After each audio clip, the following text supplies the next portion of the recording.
l'un n'étant pas seulement, comme on le croit d'abord, l'application de la suite de l'autre,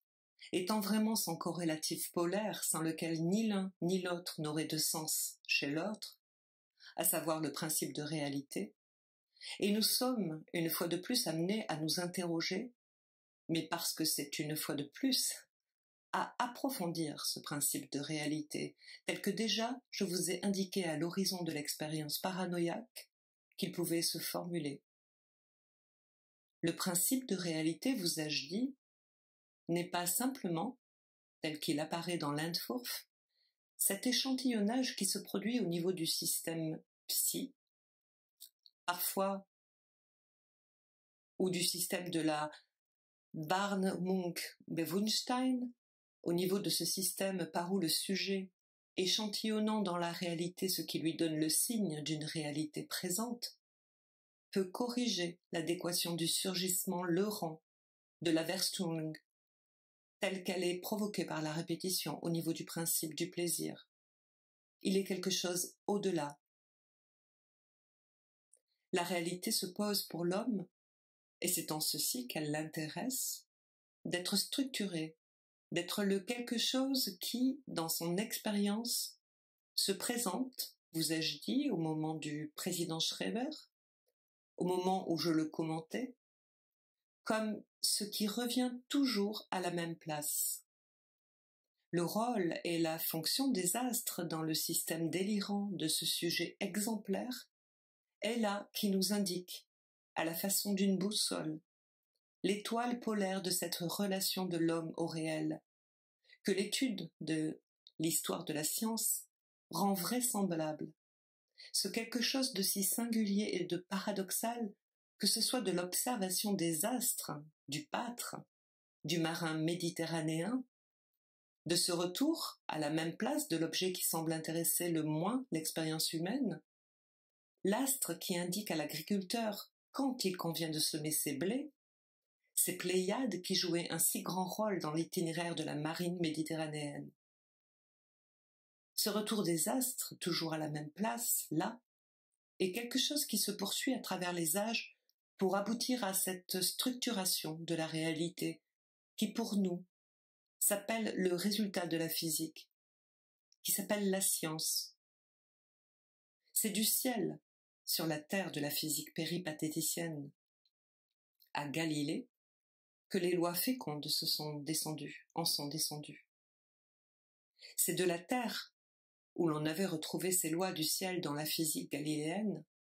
qu'on remonte au ciel, nous montrant que les astres n'ont rien de ce qu'on avait cru d'abord, qu'ils ne sont point incorruptibles, qu'ils subissent les mêmes lois qui sont celles du monde terrestre. Bien plus encore, car si déjà un pas décisif dans l'histoire de la science est fait au niveau de l'admirable Nicolas de Cues, qui est un des premiers à formuler que les astres ne sont pas incorruptibles, nous savons, nous, mieux encore, qu'ils pourraient n'être pas à la même place. Ainsi, l'exigence première qui nous a fait, à travers l'histoire, sillonner la structuration du réel, pour en faire cette science suprêmement efficace, suprêmement décevante aussi, pour autant que ce Dasding, il nous en avait donné la première exigence, trouver ce qui se répète, ce qui revient,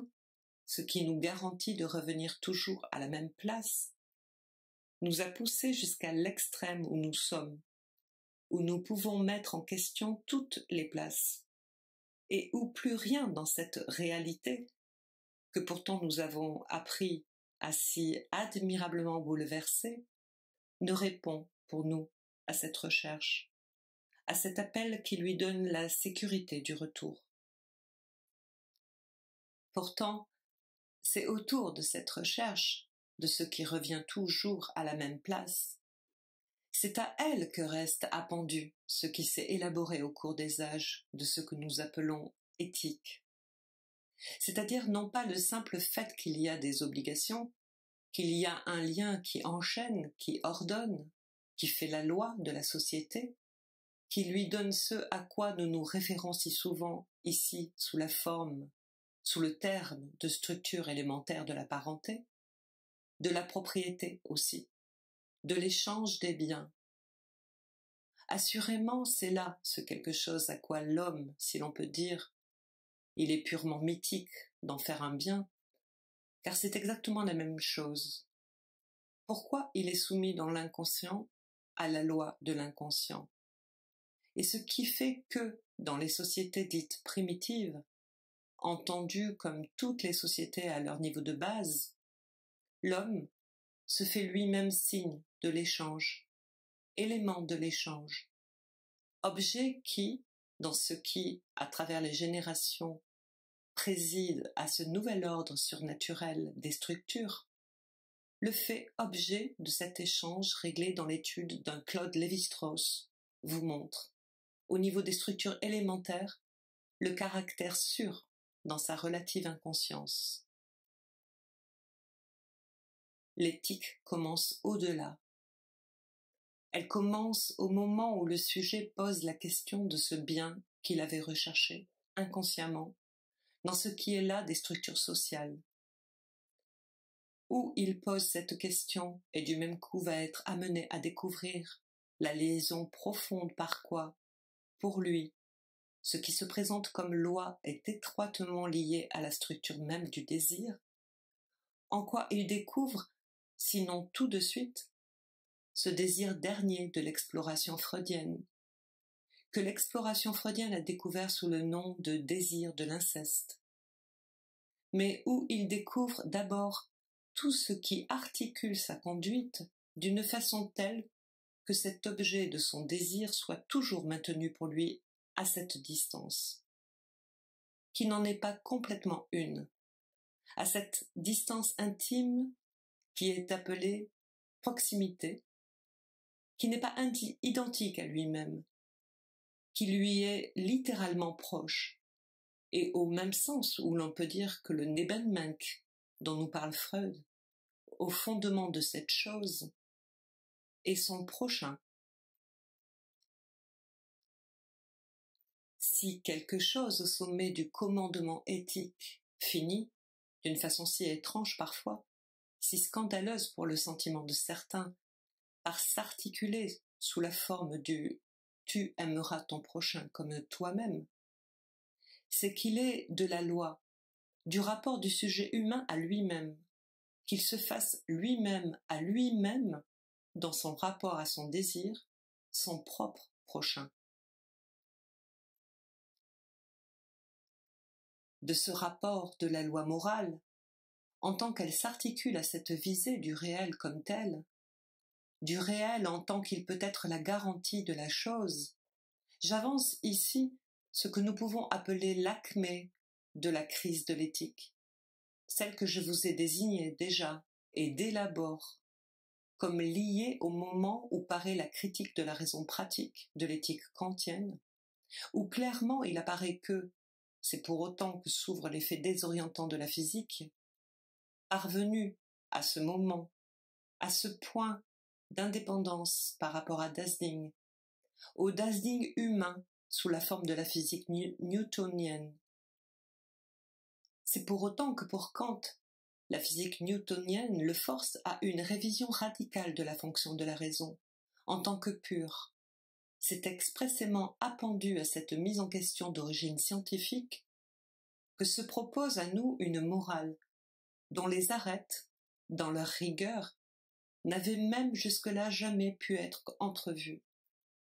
À savoir cette morale qui se détache expressément et comme telle de toute référence à un objet quel qu'il soit, de l'objet de l'affection à ce qui, dans le texte de Kant, s'appelle pathologisch Object, un objet pathologique, ce qui veut dire seulement, en cette occasion, objet d'une passion quelle qu'elle soit. Nul vol, nul bien, que ce soit le nôtre ou celui de notre prochain, ne doit comme tel entrer dans la finalité de l'action morale. La seule définition de l'action morale possible est celle-ci, que Kant nous donne sous la formule bien connue de « fais que la maxime de ton action puisse être prise comme une maxime universelle. Donc l'action n'est morale que pour autant qu'elle n'est commandée que par ce seul motif, que la maxime choisie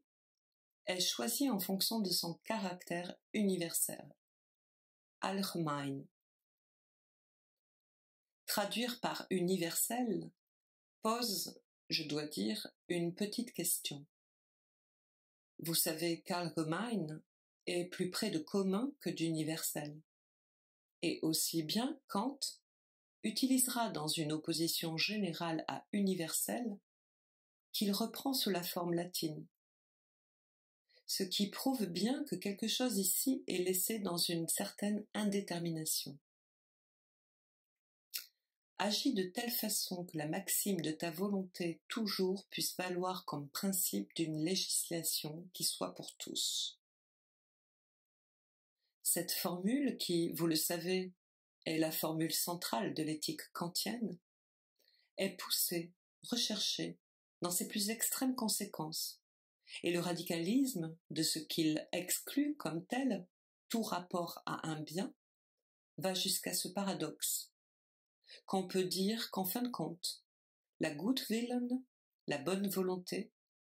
est quelque chose qui se pose absolument comme exclusive de toute action entraînant un bien,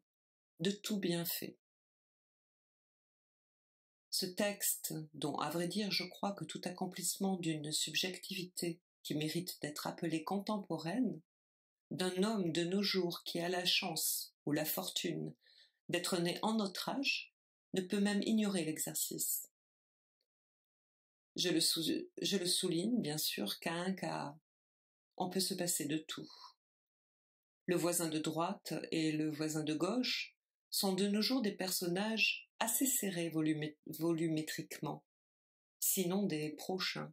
pour nous empêcher de tomber par terre. Il est tout à fait impossible de ne pas avoir traversé l'épreuve de lire ce texte pour s'apercevoir du caractère extrémiste, du caractère presque insensé du point où nous accule quelque chose qui a tout de même sa présence dans l'histoire, l'existence et l'insistance de la science. Car si, bien entendu, personne n'a jamais pu, et il n'en doutait pas non plus lui-même un instant, mettre en pratique, en application, d'aucune façon un tel axiome moral,